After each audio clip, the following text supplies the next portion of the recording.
नमस्कार,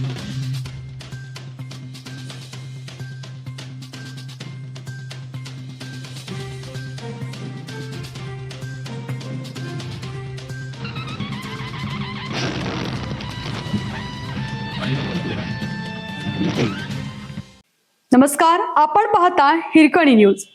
हिरकणी न्यूज प्रत्येक क्षण ताज्या घडामोडी आणि महत्त्वाच्या प्रत्येक बातमीसाठी नेहमी तत्पर. अवसायनातील दूध संस्थांची सुनावणी पूर्ण, निकाल राखीव.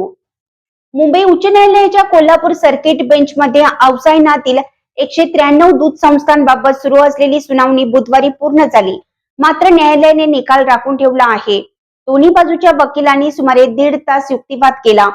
सुनावणीच्या निकालाकडे आता दूध संस्थांचे लक्ष असणार आहे. सहाय्यक निबंधक कृष्णा ठाकरे यांनी अवसायनात काढलेल्या 644 दूध संस्थांपैकी 193 दूध संस्थांनी ठाकरे यांच्या निर्णयाविरोधात कोल्हापूर सर्किट बेंचमध्ये धाव घेतली. दूध संस्थांनी दाखल केलेल्या याचिकेवर मंगळवारी व बुधवारी सुनावणी झाली. दोन्ही बाजूच्या वकिलांचे म्हणणे ऐकून घेतल्यानंतर न्यायालयाने निकाल राखून ठेवला. आज अथवा शुक्रवारी दिनांक 7 निकाल मिळण्याची शक्यता आहे. त्या 410 दूध संस्थांची सोमवारी सुनावणी.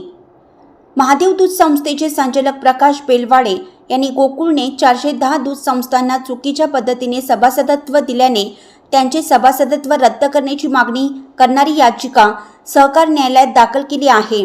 याचिकेवर बुधवारी सुनावणी होणार होती. मात्र न्यायालयाने पुढील सुनावणी सोमवारी दिनांक 10 रोजी ठेवली आहे.